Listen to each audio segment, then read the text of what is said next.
안녕하세요. 네, 오늘도 예수 공동체 예배 나오신 여러분들을 주님의 이름으로 환영합니다. 네, 우리 저번 주처럼 여러분 옆에 있는 분과 함께 인사하며 서로 축복하며 나아갈게요. 하나님께서 일하실 것입니다. 네, 저희 오늘 찬양팀이 예배를 준비하면서 뭔가 오늘 되게 시간에 쫓기는 느낌이 많이 들어서 정말 하나님이 일하시면 오늘 필요한 예배입니다. 그래서 생각나실 때 예배 드리면서 저희를 위해서도 기도해 주시고 정말 이 예배에 방해가 되지 않게 정말 우리가 오로지 하나님만 바라보며 나아갈 수 있는 그 찬양팀이 또 우리 함께 예배하는 공동체가 될 수 있게 또 여러분을 위해서 우리가 함께 기도하며 나아가길 원해요. 우리 이 시간 함께 마음을 모아 우리가 기도하며 나아가길 원합니다. 주님, 우리가 오늘 주님께서 행하실 모든 일을 정말 우리가 기대하며 나아갑니다. 주님께서 오늘 우리에게 말씀해 주실 것을 우리가 갈망하며 나아가는 그 예배자가 되기 원합니다. 주님, 오늘 우리에게 말씀해 주시고 주님의 말씀에 정말 우리가 주님께로 더욱더 가까이 나아가는 그 예배자가 될 수 있게 오늘 우리를 준비해 주시고 우리의 마음과 우리의 시선이 오로지 주님께로만 향하는 그 예배자가 되길 원합니다. 주님, 오늘 우리의 마음을 받아주시고 이 예배를 받아주세요. 우리가 이것들을 함께 두고 우리가 자신을 위하여, 우리가 서로를 위하여, 우리가 이 공동체를 위하여, 이 섬기는 모든 예배자들을 위하여 정말 우리가 함께 이 시간 마음을 모아 합심하여 우리가 기도하며 나아갑시다.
정말 이곳에 우리와 함께 하시고 정말 지금도 이 자리에서 일하시고 운행하시는 주님, 우리가 주님 한 분께 우리의 마음과 우리의 시선과 우리의 모든 소망을 드리며 나아가기 원합니다.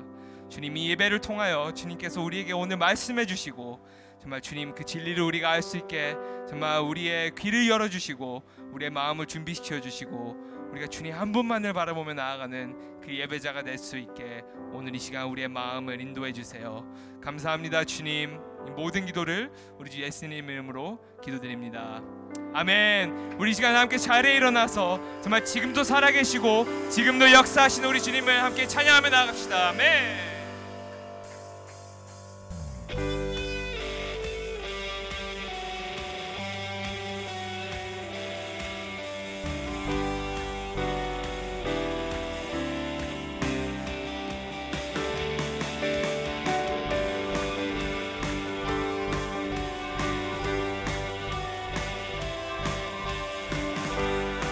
고백합시다. 예수 살아계신 주,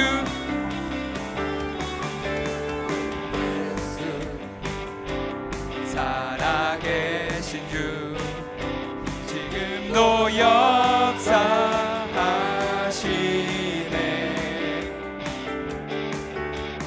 죽음 이기신 주, 사망 원세 물리치셨네. 우리 다시 한번 처음부터 예수, 예수 살아계신 주, 지금도 역사하시네.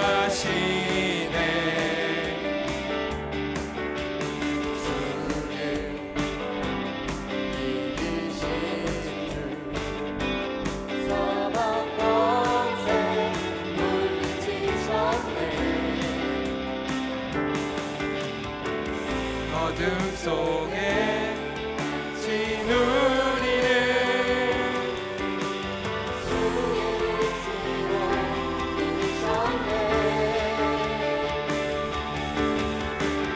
할렐루야 살아계신 예수님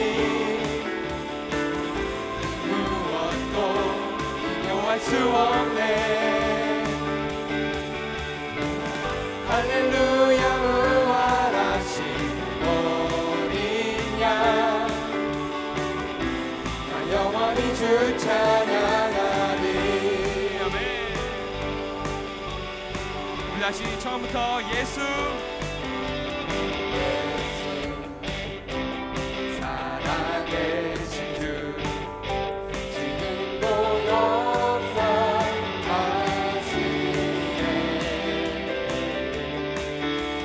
주는 이기신 주 사망 권세 물리치셨네. 예수 살아계신 주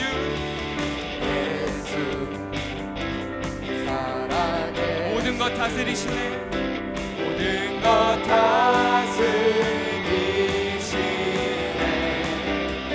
영광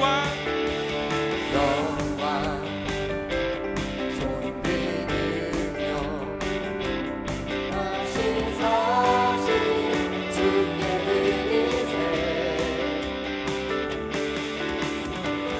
어둠 속에 같이 누리는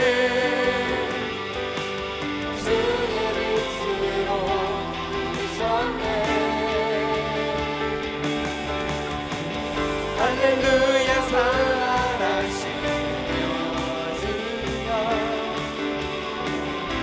무엇도 비교할 수 없네.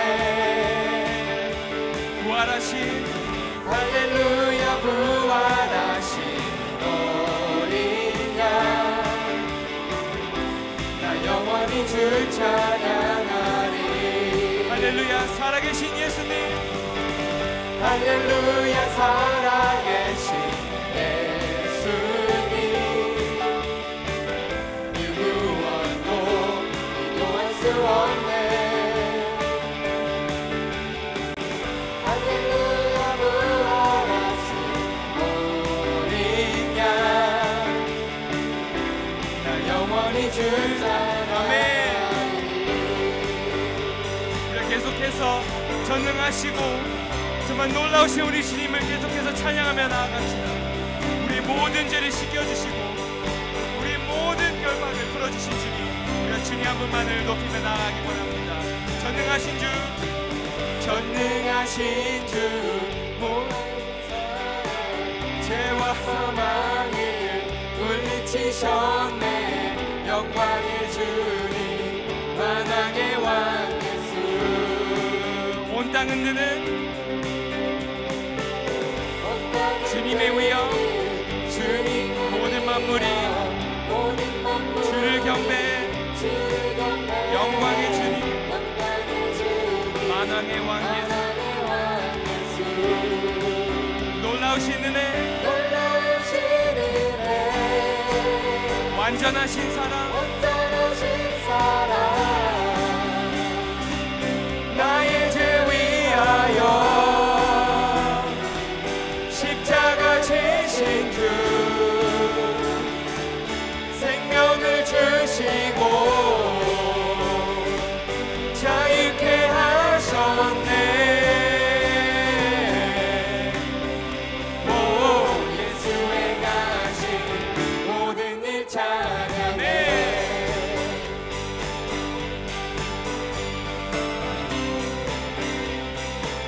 모든 문제를 다스리시는 보아될 우리 자녀 삼으신 영광의 주님 만왕의 왕 예수. 공의와 진리로 다스리시며 태양보다 더 밝게 빛나는 영광의 주님 만왕의 왕 예수. 놀라우신 은혜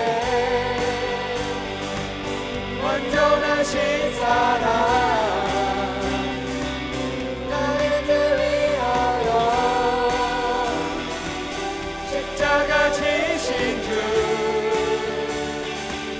생명을 주시고 자유케 하셨네. 오 예수의 가시 모든 일 찬양해. 주님 나간 그 어린 양 승리하신 왕 그 이름 예수. 주님 나간 그 어린 양 승리하신 왕 그 이름 예수. 주님 나간 그 어린 양 승리하신 왕 그 이름 예수. 주님 나간 그 어린 양 승리하신 왕 그 이름 예수. 주님 나간 그 어린 양 승리하신 왕 그 이름 예수. 주님 나간 그 어린 양 존귀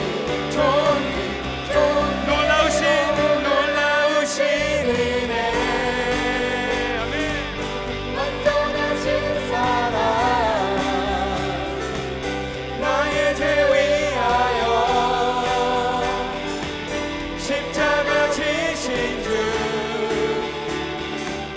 생명을 주시고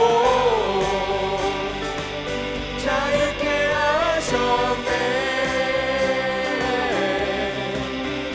오 예수의 가신 모든 놀라우신 은혜. 놀라우신 은혜. 완전하신 사랑 나의 죄 위하여 십자가 지신 주 생명을 주시고 자유케 하셨네. 오 예수의 가신 모든 일 찬양해. 아멘. 주님 우리가 오늘 이 시간 우리의 마음을 다하여 주님께서 행하신 모든 일들을 우리가 찬양을 나가게 원합니다. 주님 오늘 우리의 예배를 받아주시고 이 모든 영광 주님 홀로 받아주세요.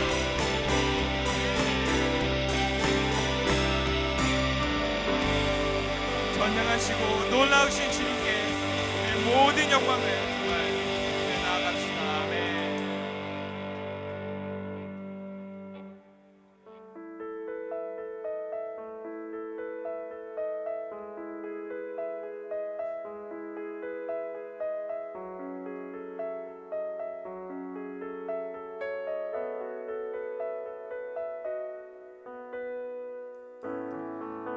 말씀이신 예수 진실한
마음을 다해 기도하며 나아갑시다. 주여,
주님의 영광이 이곳에 정말 가득하길 우리가 원하고, 주님의 임재하심이 이곳을 가득 채우는 그런 예배가 되기를 원합니다. 주님, 오늘 이곳에 오셔서 우리에게 말씀해 주시고 우리를 인도해 주시고, 정말 주님, 우리가 주님 한 분만, 우리 주님 한 분께 이 모든 찬양과 영광을 드리며 나아가는 그 예배자가 될 수 있게 도와주세요. 주님, 우리가 한 주를 어떻게 살아왔든 정말 지금 이 순간 이 자리에서 우리의 모든 것들을 내려놓고 우리의 허물을 벗고 우리가 주님 한 분만을 바라보며 나아가는 그 예배자로 거듭날 수 있게, 그 예배자가 될 수 있게 우리를 일으켜 주시고 주님께로 가까이 인도해 주세요. 주님, 우리가 주님의 부르심에 정말 우리가 믿음으로 반응하고 믿음으로 순종하며 나아가는 그 예배자가 될 수 있게 주님께서 인도해 주세요. 우리 이 시간 정말 주님을 우리의 마음속으로 초대하며 각자의 자리에서 우리가 기도하며 나아갑시다.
주님의 영광 임하네. 주 볼 때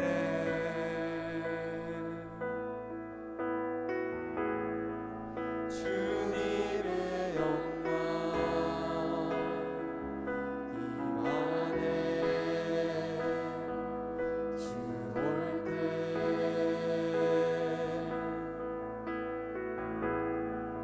주님의 영광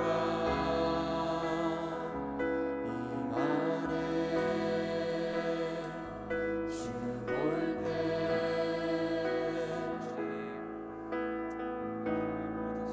주님의 영광 임하네. 주 볼 때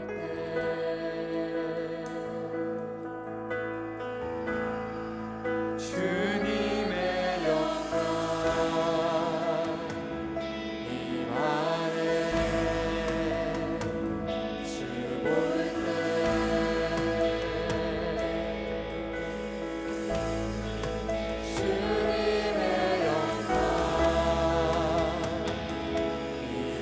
임하네. 주 볼 때 주님의 영광 주님의 영광 임하네. 주 볼 때 우리 마지막 한 번 더 주님의 영광 주님의 영광 임하네. 주 볼 때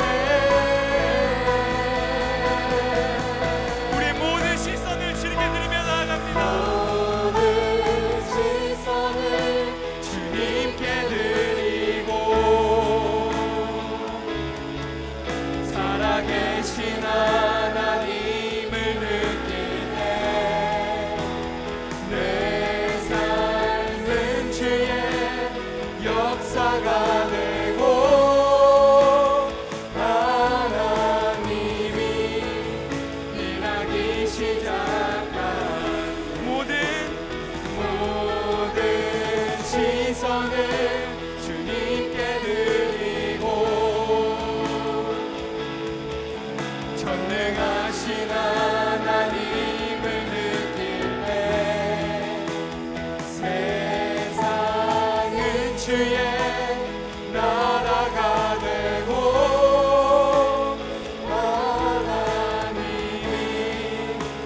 일하기 시작하네. 모든 시선을 주님께 드리고 전능하신 하나님을 느낄 때 세상은 주의 나라가 되고 하나님이 일하기 시작하네. 아멘. 주님, 이 시간 모든 시선을 정말 주님께 드리며 나아가길 원합니다.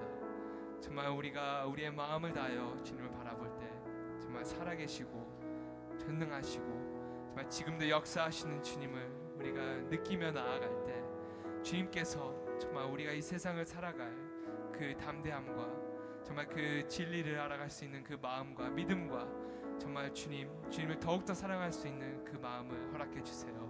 정말 주님, 우리가 주님의 나라를 위하여 쓰임받는 그 예배자가 되기를 원합니다. 그 일이 얼마나 크고 작은지는 모르지만 또 주님께서 어떻게 우리를 이끄실지는 아직은 모르지만 정말 그 주님께서 부르시는 곳, 주님께서 이끄시는 곳, 그곳을 우리가 담대히 정말 주님 한 분만을 바라보며 따라가는 그 예배자가 될 수 있게 주님께서 우리 마음을 준비해 주시고 우리에게 말씀해 주시고 주님께서 우리를 인도해 주세요. 주님, 오늘 우리 예배 가운데 정말 임하여 주시고 우리의 마음을 만져주시고 정말 오늘 우리에게 말씀해 주세요. 주님의 인도하심을 우리가 따라가는 그 예배자가 되기 원합니다.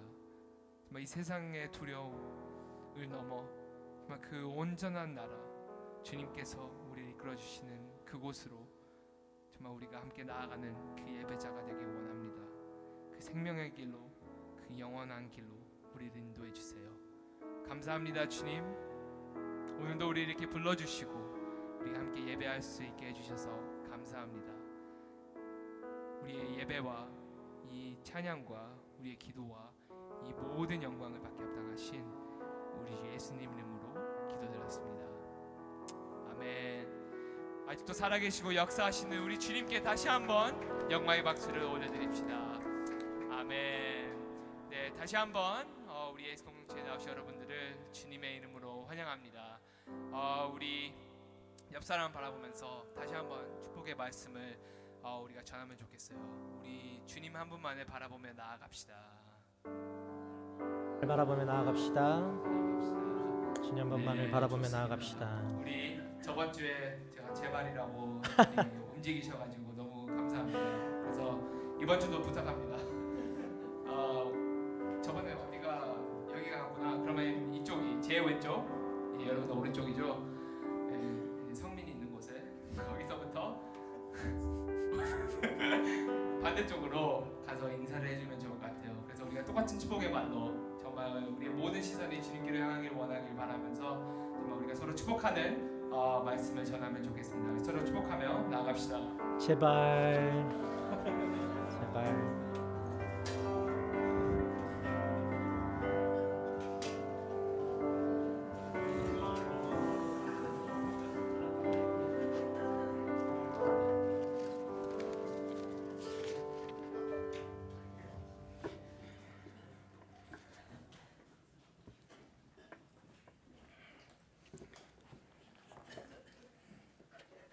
할렐루야. 여러분 반갑습니다. 한 주도 잘 지냈죠? 네. 잘 안 지낸 얼굴도 있는 것 같고, 제 얼굴을 잘 안 보는 분도 있는데 잘 지낸 얼굴도 있는 것 같고, 여러분 이렇게 만나서 반갑습니다. 우리 다시 한번 옆 사람 바라보고 한번 인사합시다. 당신은 하나님의 최고의 작품입니다. 예. 다시 한 번 더 인사할까요? 예수님만 바라봅시다. 네, 한 번 더 인사합시다. 복음이면 됩니다. 복음이면 나도 변할 수 있습니다. 여러분 희망을 가지세요. 예, 제가 기도하고 우리 말씀 같이 듣도록 하겠습니다. 잠시 기도하겠습니다. 사랑의 하나님 감사합니다. 하나님, 우리에게 예배를 허락해 주시고 주님을 예배할 수 있도록 인도해 주셔서 감사합니다.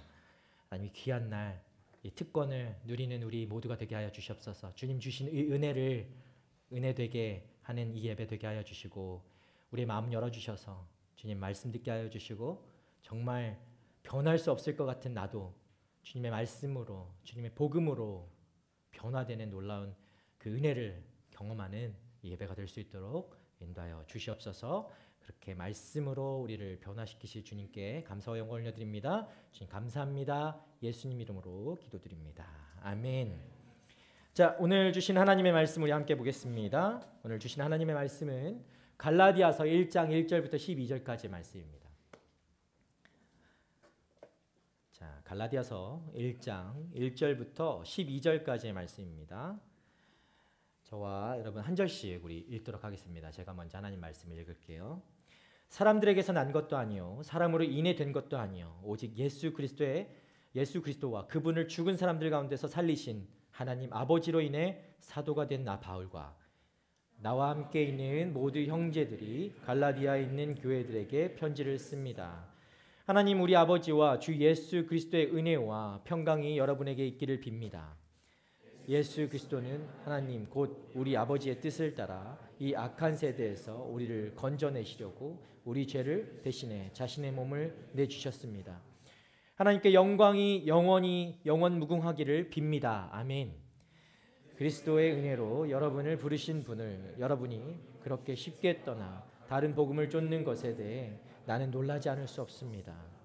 사실 다른 복음은 없습니다.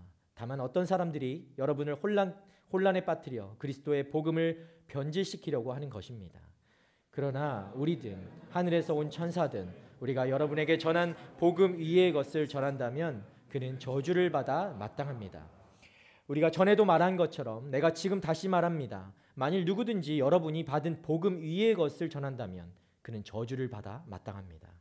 내가 지금 사람들을 좋게 하려고 합니까? 아니면 하나님을 좋게 하려고 합니까? 또는 내가 사람들에게 기쁨을 구하려고 했습니까? 만일 내가 아직도 사람들에게 기쁨을 구하려고 애쓴다면 나는 그리스도의 종이 아닙니다. 형제들이여 내가 전한 복음은 사람을 따라 된 것이 아니라는 것을 여러분에게 알려드리겠습니다. 그 복음은 같이 읽겠습니다. 그 복음은 내가 사람에게 받은 것도 배운 것도 아닙니다. 그것은 오직 예수 그리스도의 계시를 통해 받은 것입니다. 아멘. 여러분 복음을 아십니까? 네. 자 이렇게 얘기하면 좀 이상하게 들리죠. 여러분 한국에서는 이렇게 도심의 길거리를 지나다 보면 이런 질문을 하고 다가오는 사람들이 있어요. 네. 조심하십시오. 유사품을 조심하시고요. 자 여러분 복음을 아신다면 그 복음을 다른 사람에게 전할 수 있어야 되는데 다른 사람에게 여러분 그렇게 이야기해 줄 수 있을까요? 나는 분명히 복음을 아는 것 같긴 한데 다른 사람에게 뭔가 이 복음에 대해서 다시 얘기해 준다는 게 그렇게 쉽지는 않죠. 마음에서 막 선뜻 가서 내가 복음을 이야기해 줄게 이렇게 이야기하는 거 쉽지가 않은 것 같습니다. 그렇죠?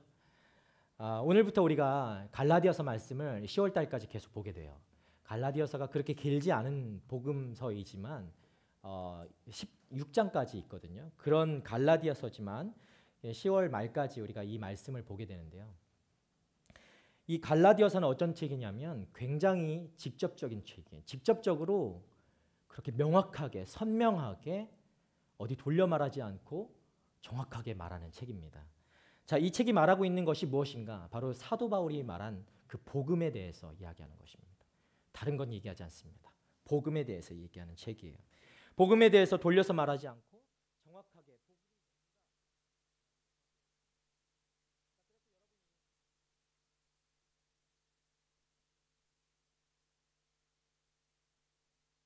보는 이 기간 동안 좀 더 내 안에 그 복음이 명확해지는 그런 시간이 되기를 축복합니다. 자, 지금 사도 바울이요 갈라디아서로부터 갈라디아 교회에 전한 그 복음이 위협을 받고 있습니다. 네. 사도 바울이 갈라디아 교회에 복음을 전했는데 그것이 위협을 받고 있다는 소식을 들었어요.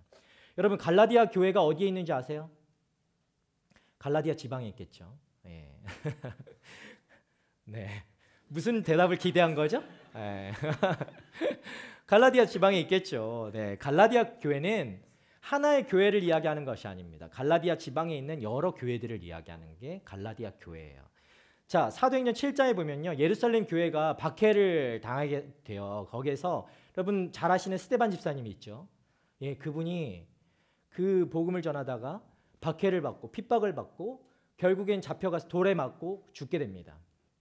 자, 그래서 많은 기독교인들이 이것을 통해서 흩어지게 되고 그것을 핍박을 피해서 흩어지게 되는데 그런 사람들을 우리가 뭐라고 하냐면 디아스포라라고 이야기하는 것이죠. 자, 그렇게 흩어지게 되고 세워지는 교회가 바로 교회 중에 하나가 바로 이 수리아 안디옥이라는 교회였어요. 수리아 안디옥. 안디옥 교회 많이 들어보셨죠?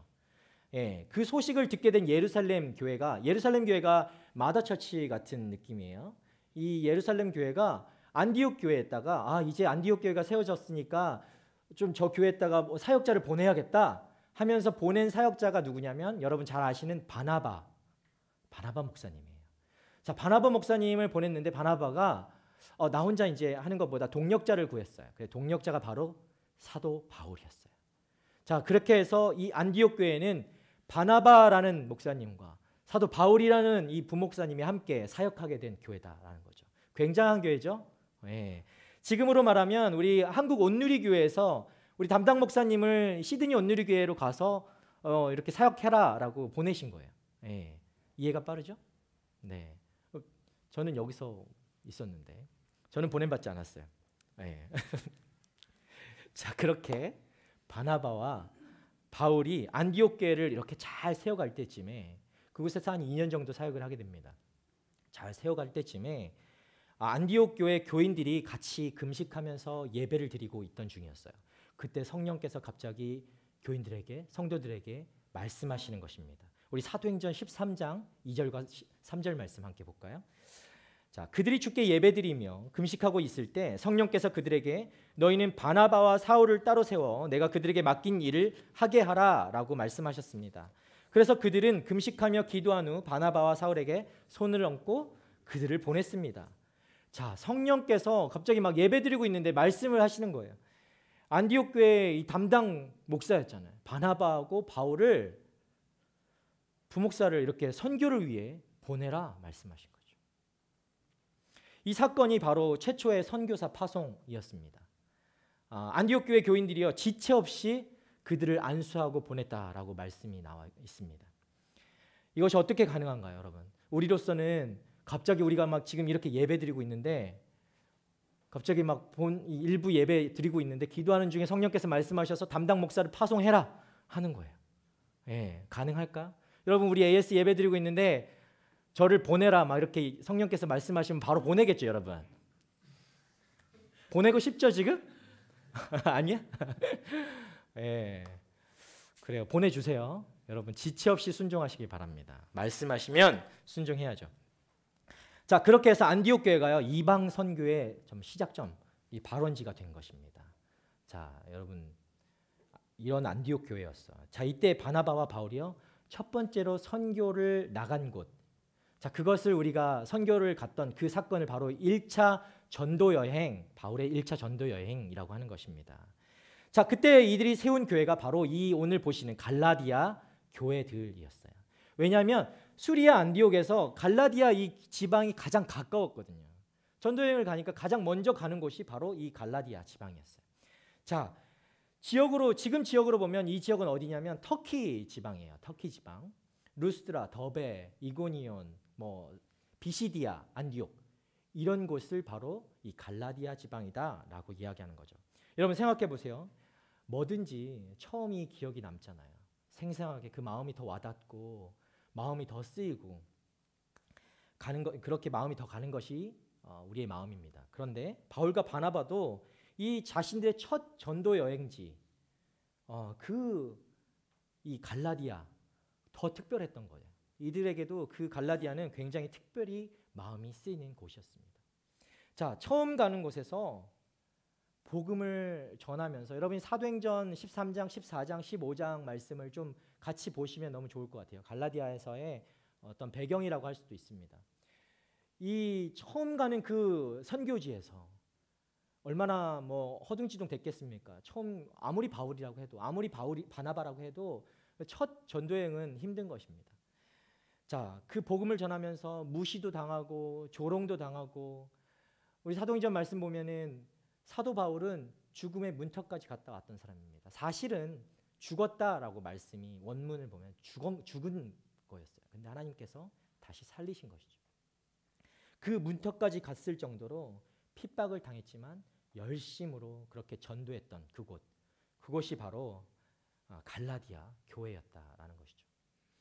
자, 그런데 사도 바울과 바나바가 이 갈라디아 교회를 세웠는데 여러분 전도여행 우리는 뭐 물론 전도여행을 아울리치를 가게 되면 한 곳에 가서 계속 머물고 있지만 이 당시에 이 전도 여행이라고 하는 것은 그곳에 가서 갈라디아 지방에서 교회를 세우고 그러면 그곳에 계속 머물러 있는 것이 아니라 또 다른 곳에 가서 교회를 세워야 되잖아요. 자, 이렇게 그곳에서 교회를 세우고 다른 곳으로 갔는데 바나바와 이 바울의 이 전도 여행 그 코스를 똑같이 따라다니던 사람들이 있었어요. 바로 거짓 교사들이었다라는 거죠. 바울과 바나바가 이렇게 교회를 세우고 나서 다른 지역으로 딱 이동을 하면 그들이 그곳에 똑같이 가는 거예요. 그래서 다른 말을 전하는 거죠. 바울이 내가 보니까 막 너무 급했던 것 같아. 그래서 급해서 너희들한테 좀 이걸 얘기 못 해준 것 같은데 잘 들어봐 하면서 얘기한 거죠. 너희들 구원받으려면 할례를 해야 돼. 할례를 해야 되고 율법을 지켜야 돼. 그리고 모든 그 유대교의 전통들을 너희들이 똑같이 지켜야 되는 거야. 그래야 구원받을 수 있는 거야 라고 이야기하는 것이죠. 바울은 절대 이런 복음을 전하지 않았습니다. 그런데 이들이 그걸 따라다니면서 이야기했다라는 거죠. 여러분, 그럼 교회는 어떻게 되겠어요? 굉장히 혼란스럽겠죠. 갈라디아 교회를 여러분 생각해 보면 그때 이제 막 생기는 아주 어린 교회였다라는 거죠. 그러니까 이런 거짓된 것들이 들어와도 굉장히 혼란스러운 거예요. 이게 맞나? 좀 아닌 것 같은데 그러면서도 따를 수밖에 없는 그런 아주 분별할 수 없는 어린 교회였다는 거죠. 성도들도 마찬가지였습니다. 자, 이 소식을 사도 바울이요 듣게 된 거예요. 내가 전했던 그 마음을 다해서 내가 죽을 살동하면서 전했던 그 교회에서 이런 어려움을 겪고 있다. 이미 많은 성도들이 그 거짓된 것들에 넘어가서 변질된 복음을 따르고 있다라고 소식을 듣게 된 것이죠. 얼마나 마음이 아팠겠습니까? 그리고 한편으로는 화도 났겠죠. 어떻게 내가 그렇게 전했는데 이렇게 변할 수가 있는가? 자, 가슴으로 낳은 자식이라고 하죠. 여러분 많이 들어보셨나요? 저도 아직 여러분이 내 가슴으로 낳은 자식이라고 하기에는 우리가 별 차이 없잖아요, 나이가. 자, 바울에게는 갈라디아 교회 성도들이 그런 자식들과 같았다는 거죠. 가슴으로 낳은 자식들. 그들이 어려움에 빠진 것을 듣게 된 것입니다. 당장 그런데 바울은 막 찾아갈 수 있는 상황은 아니었어요. 그래서 바로 이 갈라디아서 이 편지를 쓰게 되는 것입니다. 너희들 잘 들어라. 다시 들어봐라. 복음이 뭔지 내가 얘기해 줄 테니까 너희들 다시 한번 이 복음으로 돌아와라. 이야기하는 것입니다. 자, 그러니까요. 여러분 갈라디아서는 6장밖에 안 되지만 군더더기가 없어요. 다른 말 할 새가 없는 거예요, 지금. 바울이 다른 말 하고 싶지도 않아요. 빨리 복음을 전해서 다시 정말 정확한 걸 얘기해서 선명한 걸 얘기해서 다시 돌아오라라는 메시지를 전하고 있는 것입니다. 자, 이 말씀을 듣는 여러분 중에는 어떤 사람 그럴 거예요. 내가 이 갈라디아서에 보낸 이 복음 메시지를 내가 왜 들어야 되나? 2000년 전에 그 교회에 보냈던 메시지가 나와 무슨 상관이 있는가? 여러분, 상관이 있습니다. 당시에 그 복음을 들어야 했던 갈라디아 교회처럼 우리도 들어야 하는 것입니다. 우리도 돌아가야 됩니다. 복음으로. 여러분도 복음으로 돌아와야 된다라는 메시지인 것이에요. 여러분 갈라디아서를 왜 듣고 있겠습니까? 이게 우연일까요? 2달이 넘는 동안 지금 갈라디아서를 듣게 되는데 이게 우연일까요? 그리스도인들에게는 우연이 없는 줄 믿으시길 바랍니다. 우연은 없어요. 하나님의 계획만 있고 섭리만 있을 뿐입니다. 여러분 이 말씀을 듣는 동안 여러분 안에 내가 정말 복음으로 다시 한번 돌아가게 되는 그런 놀라운 하나님의 은혜가 여러분과 함께 있기를 바랍니다. 자, 갈라디아 교회들, 여러분 이 말씀을 보면 성경이 특별히 말씀에 대해서 뭐 다 이야기하고 있는 교회 책이지만 그 복음에 대해서 이야기하고 있는 책이지만 진짜 복음과 가짜 복음을 정말 대조해서 보여주는 책 그걸 하나만 꼽으라면 바로 갈라디아서예요. 여러분이 갈라디아서만 제대로 보고 봐도 이게 뭐 진짜 복음이 뭔지 가짜 복음이 뭔지 여러분 대조하면서 알 수가 있는 것이죠. 자, 그래서 앞으로 우리들이 석달 동안 볼 때요, 이 갈라디아서를 함께 보면서 정말 그 시간을 통해서 분명한 복음에 대한 깨달음이, 분명한 이 복음에 대한 알미, 이 복음이 내 삶 가운데 그 역사하심이 좀 느껴지는 그런 시간들 되기를 소망합니다. 여러분 갈라디아서 이제 보도록 하겠습니다. 그동안 갈라디아서를 안 봤어요. 이제 다시 볼게요. 우리 1절 말씀 함께 보겠습니다. 함께 읽겠습니다. 사람들에게서 난 것도 아니요 사람으로 인해 된 것도 아니요 오직 예수 그리스도와 그분을 죽은 사람들 가운데 살리신 하나님 아버지로 인해 사도가 된 나 바울과 제가 좀 부드럽게 읽었는데 여러분 이 어조가 어떻게 느껴지십니까? 바울이요 그걸 막 친절하게 막 이야기하지 않았어요. 되게 퉁명스럽고 좀 화가 나고 격앙되어서 지금 자기 자신에 대해서 이게 소개하고 있는 것입니다. 자, 나는 사람들에게서 나온 것도 아니고 사람이 보낸 것도 아니고 오직 예수 그리스도를 보내신 하나님으로 말미암아 나는 사도된 나다라고 소개하고 있습니다. 그냥 뭐 나는 사도 바울은 뭐 이렇게 소개하지 않아요, 여러분. 그렇게 간단하게 이야기하면 되겠죠. 너무 급한데 나 사도된 나 바울은 이렇게 이야기하면 될 텐데 왜 이런 이야기들 지금 하고 있는가? 여러분 잘 보세요. 난 사람들에게 난 것도 아니다. 사람으로 인해 된 것도 아니다. 오직 예수 그리스도와 그분을 죽은 사람들 가운데서 살리신 하나님 아버지로 인해 사도가 된 나 바울은 왜냐하면 이 거짓 교사들이 이 사도에 대해서 바울이 사도라는 사실에 대해서 좀 트집 잡고 넘어졌던 거예요. 갈라디아 지방에서. 야, 바울이 무슨 사도야. 바울은 예수님을 본 적도 없고 예수님의 부활도 목격하지도 못했고 예수님이 보낸 사람도 아닌데 무슨 바울이 사도야. 그냥 사람이 보낸 거지. 가짜야 가짜. 그렇게 얘기한 거예요. 이 거짓 교사들이. 여러분 그런 말이 이렇게 나올 수 있는 것이 바로 보면 사도의 조건이라고 하는 것이 어떤 거냐면 사도는요 조금 전에 제가 말씀드린 것처럼 예수님을 만난 사람이에요. 예수님을 직접적으로 만난 사람이에요. 그리고 예수님의 그 부활을 목격한 사람이어야 돼요. 그리고 예수님께서 보낸 사람이 바로 사도라는 거죠. 그게 사도의 조건이 되는 것입니다. 근데 바울은 그렇지 않았잖아요. 맞나요? 예. 트리키한 좀 질문일 수 있지만 맞습니다. 그렇죠? 자, 그러니까 사도 바울이요. 이 편지를 시작하면서 이것부터 말하는 거죠. 난 사람이 보낸 거 아니다. 나는 오직 하나님, 예수 그리스도와 그분을 살리신 하나님 아버지로 말미암아 난 사도가 됐다라고 이것을 정확하게 이야기하고 있는 것입니다. 바울이 이렇게 말할 수 있는 게 왜 그럴까요? 여러분 제가 볼 때는 사도가 아닌데 바울은 어떻게 이렇게 자신 있게 이야기할 수 있을까요? 바울은 예수님을 안 만났잖아요. 그렇나요? 바울은 예수님을 만났습니다. 여러분. 다메섹 도상에서 사울이 바울 되었을 때 예수님을 그때 만난 것입니다. 직접 목격했습니다. 예수님을 만났고 그 안에서 회심했고 예수님이 다시 보내신 거예요. 사도로. 그러니까 바울은 사도가 맞죠. 그래서 우리가 사도 바울이라고 하는 것입니다. 자, 그렇기 때문에 바울은 확신하면서 나는 사도다라고 이야기하면서 그 말할 수 있는 것입니다. 자, 우리 그러면서 2절 말씀에서 이렇게 말하고 있죠. 2절 말씀 보겠습니다. 나와 함께 있는 모든 형제들이 갈라디아에 있는 교회들에게 편지를 씁니다. 자, 사도 바울은 이 편지를 쓰면서 혼자 쓰지 않았다고 이야기하고 있는 겁니다. 나와 함께 있는 모든 형제들, 하나님을 믿는 모든 형제들, 나와 함께하는 그런 형제들이 함께 너희들에게 이 편지를 쓰고 있다. 교회들에게 편지를 쓰고 있다라고 얘기하고 있어요. 왜 이렇게 말합니까? 이거는 바울의 말뿐만이 아니다. 형제들도 함께 이야기하고 있다. 이것은 하나님께서 정말 너희들에게 하시는 말씀이야 라는 것을 강조하고 있는 겁니다. 그렇잖아요. 바울이 지금 약간 위협을 받고 있잖아요. 바울이란 그 사람 자체에도 위협을 받고 있어요. 그러니까 나 혼자만 말해가지고는 갈라디아 사람들이 그 말을 듣지 않을 수도 있겠죠. 그러나 많은 사람들이 함께 이 말씀, 이 복음을 동일하게 전하고 있다.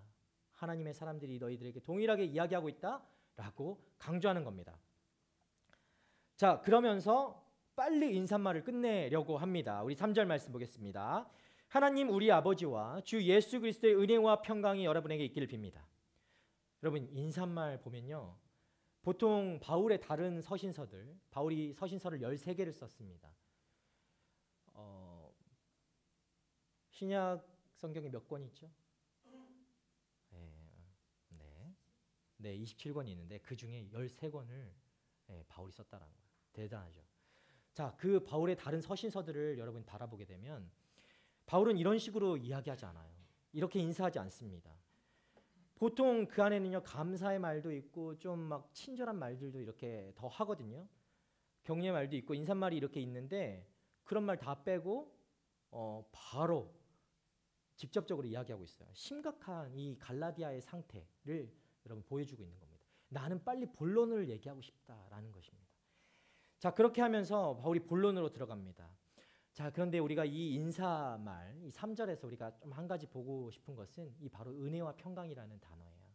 여러분 은혜와 평강, 오늘 목사님이 1부, 2부 때도 말씀을 하셨어요. 은혜와 평강이라는 단어.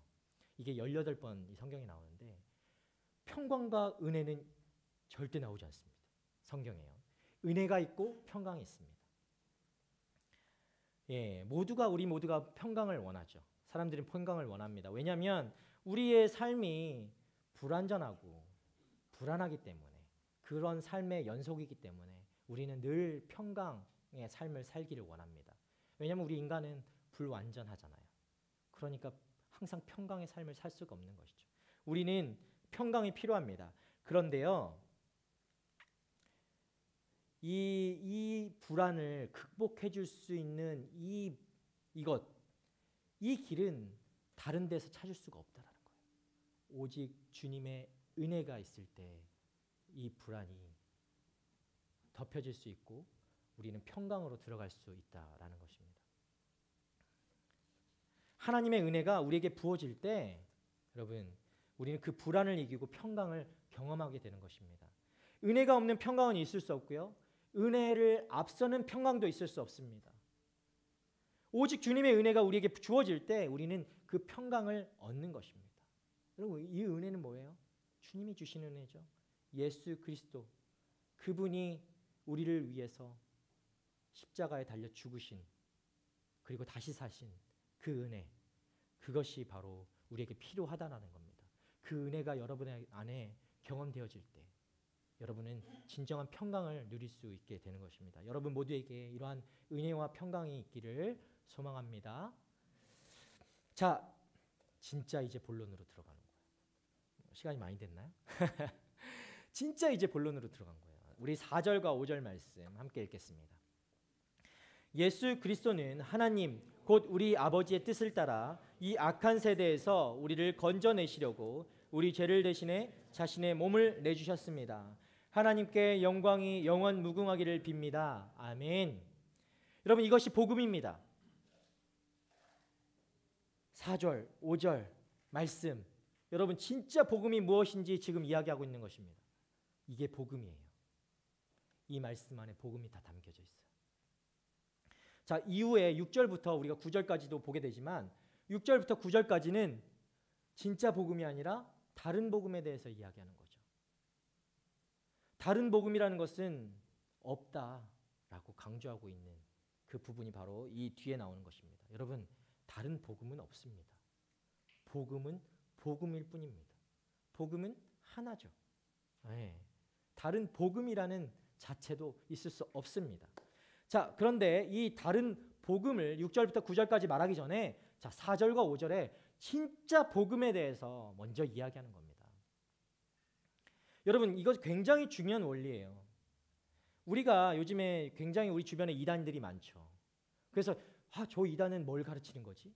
저 이단은 도대체 뭘 가르치길래 사람들이 저렇게 들어가지? 내가 저 이단에 대해서 조금 여러분 찾아볼 수도 있고 좀 뭔가 좀 신비한 것들은 궁금해하기도 할 수 있죠. 그런데요, 우리가 이단에 빠지지 않기 위해서 가장 중요한 게 뭔지 아세요? 진짜를 아는 것입니다. 여러분이 진짜에 대해서 알게 되면 절대 이단에 빠질 수가 없습니다. 진짜를 모르기 때문에 가짜에 빠지는 거예요. 그런데 사람들이 다른 복음이 뭔지에 대해서 굉장히 궁금해요. 네. 도대체 다른 복음이 뭘까? 네. 여러분도 지금 진짜 복음을 듣고 있지만 다른 복음 6절부터 9절까지 뭐 얘기하는지 궁금해 하잖아요. 제가 익현이 궁금해하고 있는 것 같아요. 여러분 우리가 이 다른 복음에 대해서 구체적으로 알 필요는 없는 거예요. 유사품에 속지 않기 위해서는 우리가 진품이 어떤 것인지 알면 되는 거죠. 여러분 명품 좋아하시나요? 진짜가 어떻게 생겼는지만 알면 가짜는 알 필요도 없는 거예요. 자, 이렇게 구체적으로 우리가 복음에 대해서 그래서 이제 좀 보게 되면요. 복음은 첫 번째로 복음의 특징에 대해서 우리가 얘기하겠습니다. 복음은 첫 번째로 하나님의 계획이 그 안에 담겨 있습니다. 자, 우리 4절 보시면요. 예수 그리스도는 하나님 곧 우리 아버지의 뜻을 따라라고 말씀하시죠. 이것입니다. 하나님의 계획 속에서 예수 그리스도의 대속 사건이 일어났다라는 겁니다. 예수님이 그냥 뭐 사고로 accidentally 하게 이렇게 그냥 생긴 게 아니라 뭐라고 합니까? 여기 이 표현이 맞나요? intentionally라는 표현이 맞을까요? 좀 의도적으로 하나님의 계획으로 십자가에 달려 죽으셨다는 거죠. 여러분 예수님이 그냥 갑자기 오셔가지고 보니까 얘들 조금 불쌍하기도 하고 그래서 내가 십자가에 달려 죽어야겠다. 이래서 달려 죽으신 게 아니라는 것이에요. 하나님의 선하신 계획에 따라서 모든 죄인들을 구원하시고자 하는 그 하나님의 계획에 따라서 하나님의 자녀로 삼기 위해서 하나님 아버지의 그 뜻을 따라서 순종하셨다라는 것입니다. 뜻을 따라서, 계획에 따라서. 자, 그래서 무엇을 하신 것이죠? 이 악한 세대에서 우리를 건져내시려고 라고 말씀 이야기하고 있습니다. 이 악한 세대에서. 이것이 두 번째 복음의 핵심입니다. 이 두 번째 복음의 핵심이에요. 바로 우리의 상태가 어떠한 것인가 이야기하는 것이죠. 우리는 이 악한 세대에 빠져 있는 존재들이라는 것입니다. 이 악한 세대 속에 그렇게 묶여 있는 존재라는 거예요. 이것이 우리의 상태입니다. 그런데 우리는 이 상태에 있으면서도 이 상태가 어떤 상태인지도 모르고 살아가요. 내가 어떤 상태에 빠져 있는지도 모르고 살아가요. 그러니까 여기에서 벗어날 수도 없는 것이죠. 내가 이게 무슨 상태인지도 모르는데 어떻게 벗어날 수가 있겠어요? 뭘 알아야 발버둥이라도 치죠. 그렇죠? 여러분 우리가 이런 존재라는 겁니다. 무력하고 잃어버린 존재. 그것이 바로 우리의 모습입니다. 자, 그런데 더 불쌍한 사람은요. 이 악한 세대에 속해 있으면서도 그 악한 세대가 세대인지 알지도 모르는 그런 사람들이에요. 죄가 죄인지 모르고 살아가는 사람들. 그냥 삶이 죄고 죄가 삶이고 그런 사람들. 그게 가장 불쌍하죠.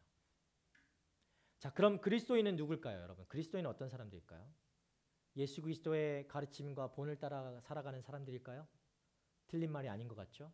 네, 이런 말도 맞을 수 있습니다. 그러나 예수님은요, 여러분 교사이기 이전에 우리를 건지신 분이십니다.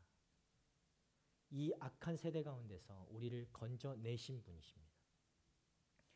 우리에게 필요한 것은 여러분 가르침이 아니라 바로 이 건짐이 필요한 거예요. 여러분 가르침은 누구나 할 수 있어요. 그러나 이 건져내 주시는 분은 오직 예수 그리스도 뿐이십니다. 우리는 이 악한 세대로부터 건져짐으로 우리는 구원을 얻을 수 있는 것입니다.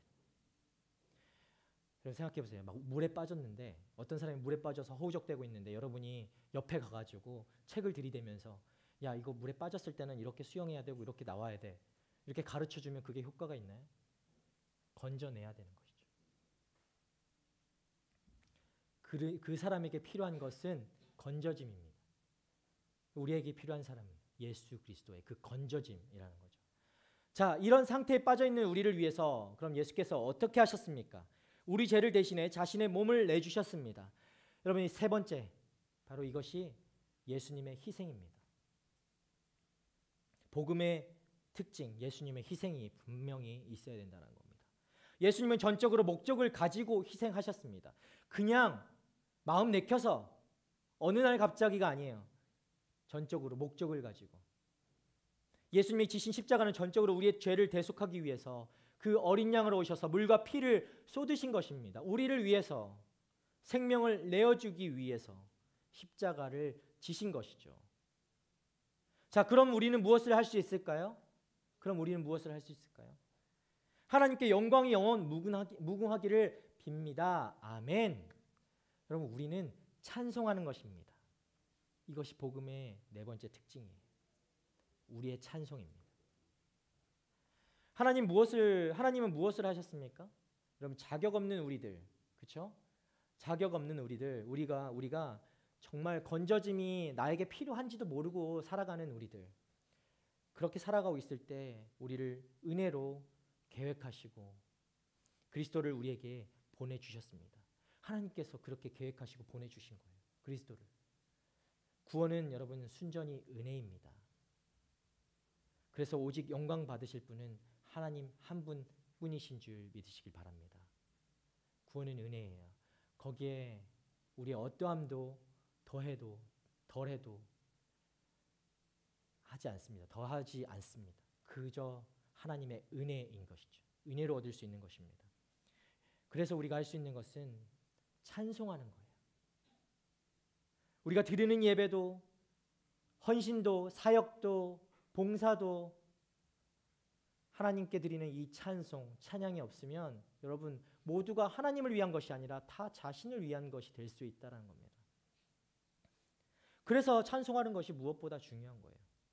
그래서 예수 그리스도께서 우리를 위해서, 나를 위해서 십자가에 죽으셨는데 이 죽음은 하나님의 계획에 따라 이루어졌다. 그래서 하나님이 예수님을 죽음에서 다시 부활하게 하셔서 우리의 구주가 되게 하셨고 부활의 첫 열매가 되게 하셨다라는 것입니다. 이것이 복음입니다, 여러분. 이것이 복음이에요. 자, 그래서 복음이란 좀 정리하면 첫 번째, 하나님의 계획, 하나님의 뜻을 따라. 두 번째, 우리의 상태, 이 악한 세대에서 우리를 건져내어 주셨다. 세 번째, 예수님의 희생, 우리 죄를 대속하기 위해서 자기 몸을 주셨다. 네 번째, 뭡니까? 우리의 찬송, 하나님께 영광이 영원 무궁토록 있기를 빕니다. 아멘. 여러분, 이것을 알고 믿는 것이 복음입니다. 이것을 모르고 믿는 것, 그것은 다른 복음을 믿는 거예요. 우리 그래서 다른 복음은 뭔지 다시 보겠습니다. 6절부터. 자, 다른 복음 때문에 바울이요 굉장히 책망을 하기 시작합니다. 너희들 어떻게 이 다른 복음에 빠져서 허우적될 수 있니? 라고 책망하는 거예요. 우리 6절 보겠습니다. 그리스도의 은혜로 여러분을 부르신 분을 여러분이 그렇게 쉽게 떠나 다른 복음을 쫓는 것에 대해 나는 놀라지 않을 수 없습니다. 자, 그들이 이미 다른 복음을 쫓았다는 거죠. 이 말씀을 보니까 많은 사람들이 이미 넘어갔어요. 그 다른 복음에. 자, 이게 뭐냐면 하나님의 계획을 부인한 거예요. 지금 우리가 복음을 봤죠? 하나님의 계획을 부인하고 우리의 상태를 부인하고 그 다음에 예수님의 희생을 부인하고 그 다음에 우리의 찬송을 거부하는 그런 일들을 이미 갈라디아 교인들이 했다라는 것입니다. 이것이 다른 복음을 쫓았다라는 것입니다. 자, 바울이 생각할 땐 정말 이상하게 느껴지는 거예요. 내가 정말 목숨을 다해서 이들을 위해서 헌신하고 봉사하면서 그 복음을 전했는데 어떻게 너희들 그렇게 쉽게 변할 수가 있냐? 사람이 어떻게 그렇게 쉽게 변해? 이게 왜 웃지? 내가 어디에서 약간 좀 익숙한 말투인 것 같긴 해요. 사람이 어떻게 그렇게 쉽게 변하냐? 지금 바울이 책망하는 거예요. 너희들 어떻게 이 복음을 쉽게 그렇게 놓칠 수가 있어? 여러분 어떻게 그렇게 쉽게 복음을 놓칠 수가 있어요? 여러분 하나님을 기쁘시게 하는 그 진짜 복음을 믿고 있습니까? 하나님의 계획, 나의 상태는 어떤지, 정말 예수님의 그 희생이 나를 위해 있던 것인지, 내가 하나님을 정말 찬송하고 찬양하고 하는 것, 그 이외에 뭐 어떤 것이 더 필요하다라고 여러분 생각하시나요? 그렇게 여기고 계십니까? 내가 더 열심으로 믿어야 돼. 그래야 그것이 복음이지. 그렇게 생각하고 있습니까? 여러분, 거짓 교사들이요, 바울의 가르침 외에 다른 것들을 더해서 애댔다는 거죠. 더해서 전했을 때 갈라디아 교회 성도들이요, 그것을 이상하게 여기지 않았어요. 전혀 이상하게 여기지 않았어요. 왜냐하면 오히려 그것이 당연하다라고 생각했어요. 갈라디아 교인들은. 왜일까요? 그들이 하나님을 사랑하기 때문에. 아, 내가 하나님을 사랑하니까 이런 것쯤은 더 해야지. 내가 하나님을 사랑하니까 내 열심을 더 내야지. 이런 건 더 해야지. 작가님 더 해야지. 선한 것들을 더 많이 해야지. 갈라디아 교회 사람들이 그렇게 했다라는 거예요. 굉장히 혹하는 말이잖아요. 그렇죠? 우리들에게도 그런 얘기가 전해졌을 때 당연하다라고 느껴지지 않겠어요? 그러나 바울이 말하고 있어요. 이것은 내가 너희에게 했던 모든 말을 완전히 부인하는 것이다. 7절 말씀 우리가 보겠습니다. 사실 다른 복음은 없습니다. 다만 어떤 사람들이 여러분을 혼란에 빠뜨려 그리스도의 복음을 변질시키려고 하는 것입니다. 여러분, 다시 한번 얘기합니다. 다른 복음은 없습니다.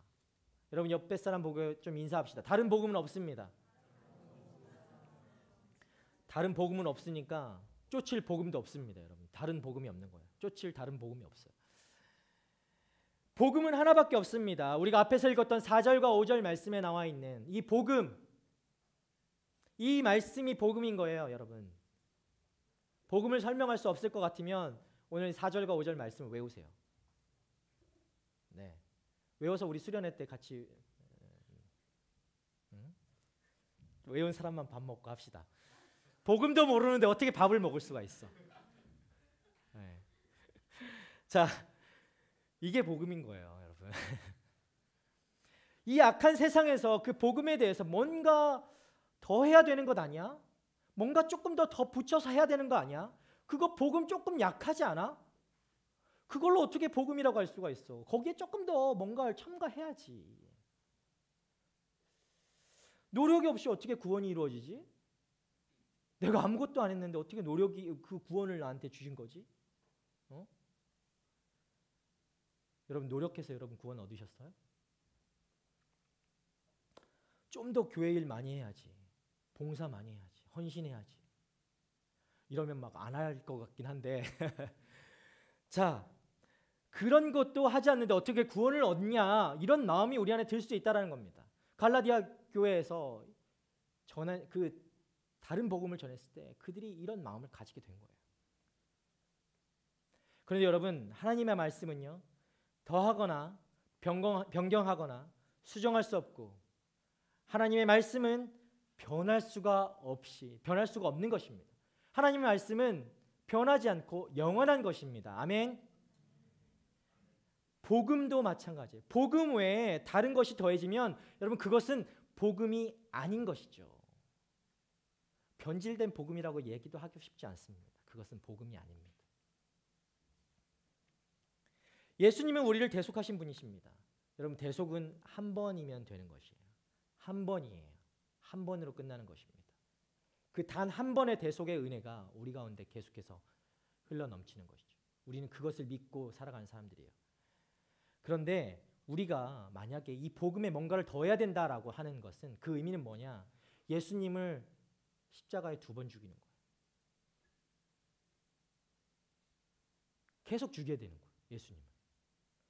예수님은 한 번 더 죽으셔야 돼. 그래야 되는 거 아니야? 이렇게 얘기하는 거나 마찬가지라는 것입니다. 자, 그런 거짓된 것, 다른 복음을 전하면 여러분 어떻게 됩니까? 사도 바울이 지금 그 가장 심하게 이야기하고 있는 장면이 나옵니다. 8절 보겠습니다. 자, 그러나 우리든 하늘에서 온 천사든 우리가 여러분에게 전한 복음 이외의 것을 전한다면 그는 저주를 받아 마땅합니다. 저주를 받아 마땅하다라고 이야기합니다. 다른 복음, 잘못된 것을 전하면 저주를 받을 것이다. 자, 그런데 말씀을 보면요, 좀 잘 보세요. 하늘에서 온 천사라도, 그게 우리라도, 하늘에서 온 천사라도 그렇게 표현하는 것을 잘 보십시오. 여러분에게 이 다른 복음을 전하는 사람들은 그 이마에 나는 다른 복음을 전하는 사람이야 라고 쓰여 있지 않다라는 것이죠. 어떤 사람들이 여러분 앞에 다른 복음을 전하는 사람일까요? 이 천사의 모습을 가진 사람들, 내가 아는 사람들, 그러한 사람들이 여러분에게 다른 복음을 전할 수가 있는 것입니다. 여러분이 전혀 생각하지 못하는 사람, 설마 이현이는 항상 바른 복음을 전할 거예요. 믿습니다. 설마 누가? 설마 인기가? 이 앞에서 다른 복음을 전할까? 우리가 생각할 수 없잖아요. 그렇죠? 어떻게 저렇게 천사 같은 인기가 다른 복음을 전할 수가 있겠어? 우리 이렇게 생각할 수 있잖아요. 어떻게 목사도 마찬가지. 어떻게 저 목사님이 다른 복음을 전할 수 있겠어? 근데 그런 사람들이 다른 복음을 전할 수 있다라는 거예요. 자, 그럼 어떻게 해야 됩니까? 여러분이 분별하실 수 있어야 되는 것이죠. 가짜인지 진짜인지 분별해야 한다는 것입니다. 그걸 모르고 듣고 또 전하면 저주를 받을 것이다. 바울이 이야기하고 있잖아요. 여러분, 그럼 어떻게 해야 돼요? 진짜 복음이 뭔지 알면 되는 것이죠. 어렵게 생각할 게 없어요. 진짜 복음만 알면 됩니다. 그러면 이 목사가 잘못된 걸 이야기하고 있는지, 정말 진짜를 이야기하고 있는지 여러분이 알게 되는 거예요. 우리 9절 말씀 보겠습니다. 우리가 전에도 말한 것처럼 내가 지금 다시 말합니다. 만일 누구든지 여러분이 받은 복음 이의 것을 전한다면 그는 저주를 받아 마땅합니다. 여러분, 복음을 진짜 분별해야 됩니다. 하나님께서 예수님을 통해 주신 그 구원의 복음인지, 아니면 내가 내 뜻을 세우고 내 목적을 위해서 내가 열심히 해서 얻으려고 하는 어떤 인간적인 생각인지 빨리 분별할 수 있어야 됩니다. 이런 사람들만 있는 곳, 여러분 생각해 보세요. 정말 내 뜻만, 내가 하고 싶은 것만 그렇게 생각하면서 그 가짜 복음들만 이야기하는 공동체, 여러분 생각해 보세요. 얼마나 이상한 공동체예요. 그게 교회입니까? 그건 교회가 아니죠. 그곳에 하나님이 없어요.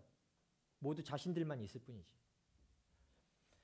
자, 자신을 따르는 사람들만 챙기게 되고 사랑이 없는 정말 가장 추한 곳이 바로 그런 공동체가 될 수 있는 것이죠. 자, 그래서 우리는 이 순수한 복음을 지켜야 되는 것입니다. 순수한 복음을. 그것이 바로 교회예요. 그 복음을 지켜내는 곳, 교회. 그것을 얘기하는 곳, 그것이 교회입니다. 여러분, 여기에는 타협이 있을 수 없지요. 여러분, 순모임 하시잖아요. 순모임에서 복음을 나누시길 바랍니다. 다른 복음 말고 내 얘기 할 수 있겠죠. 복음을 통해서 그 얘기를 풀어 나가시길 바랍니다. 순수한 복음, 이 순수한 복음만 있을 뿐이에요. 다른 복음은 없는 것입니다.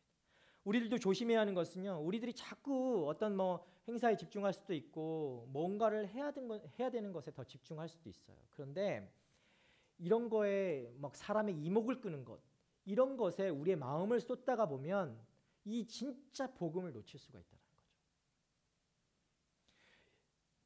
이 인기 말고 인기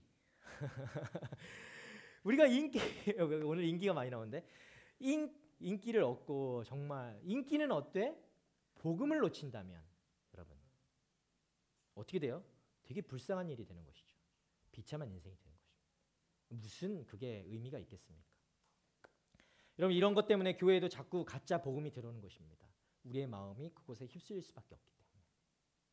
자, 우리 10절 말씀 보겠습니다. 자, 내가 지금 사람들을 좋게 하려고 합니까? 아니면 하나님을 좋게 하려고 합니까? 또는 내가 사람들에게 기쁨을 구하려고 했습니까? 만일 내가 아직도 사람들에게 기쁨을 구하려고 했습니다면 나는 그리스도의 종이 아닙니다. 네. 갈라디아에서 거짓 교사들이 전하고 다니는 게 이런 것이었어요. 바울은 가짜야. 저 사람은 사도가 아니야. 하나님이 보낸 게 아니라 사람이 보낸 거야. 그래서 니들 앞에 그냥 인기 끌려고 하는 사람이야. 사람 많이 모아서 돈 벌려고 하는 사람이야. 이 얘기를 한 거예요. 그냥 사람 기쁘게 하려고 하는 사람이야. 단호하게 그런데 바울이 이야기하잖아요. 난 사람 보는 것이 아니라 오직 하나님, 오직 하나님, 예수, 오직 예수, 오직 복음만 전한다. 지금 바울이 그렇게 단호하게 이야기하고 있는 것입니다. 여러분, 사람한테 좋게 보이려면 간단합니다.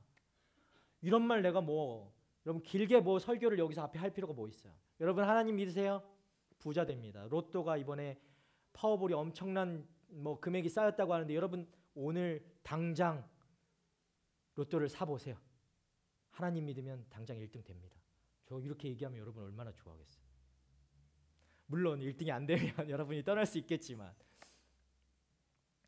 이런 저주의 말, 싫은 말 할 필요가 없습니다. 여러분 사람을 좋게 할 말 그냥 기쁜 말만 하면 되죠. 좋은 말만.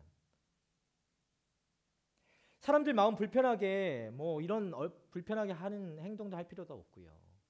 예. 자, 제가 그렇게 여러분 앞에서 설교하게 된다면 한 5분만 얘기하면 되겠죠. 예.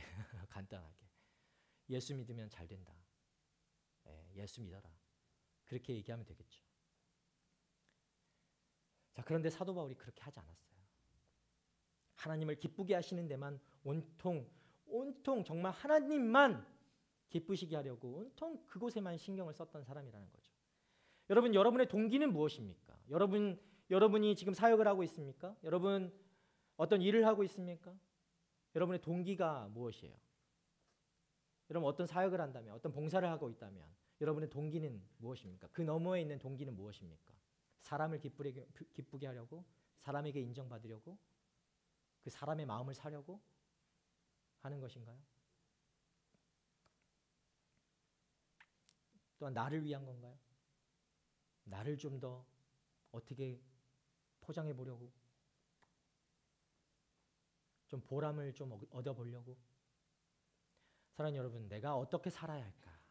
내 존재 이유, 내가 어떻게 해야 정말 하나님을 기쁘시게 할까? 어떻게 하나님을 찬양할까? 이렇게 하나님을 우선으로 여러분이 생각하고 붙들 때 이 갈라디아서를 우리가 보는 이유를 알게 되는 것입니다. 그런데 우리는 너무 연약하죠. 뭘 해도 사람이 신경 쓰이고, 저 사람이 어떻게 생각할까? 내가 정말 하나님 앞에 섬기고 있음에도 불구하고 찬양팀이 그런 가장 느낌 많이 받을 수 있어요. 저 사람이 나를 바라보면서 어떻게 생각할까? 어떤 마음을 가질까?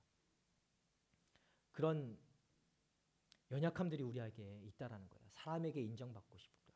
하나님에게도 내가 인정받고 싶지만 저 사람에게도 인정받고 싶다. 그러한 연약함들이 우리 안에 다 있다라는 거죠. 설교할 때는 왜 안 그렇겠습니까? 목사들도 마찬가지겠죠. 그런 유혹이 있을 수밖에 없다라는 거예요. 그러한 연약한 사람들이 다 우리 모두가 다 그런 사람들이라는 겁니다. 여러분, 제가 영상 하나 우리 준비했는데요. 같이 좀 영상 보고 이 말씀을 좀 마치도록 하겠습니다. 어느 한 무명의 전도자 이야기예요. 여러분 좀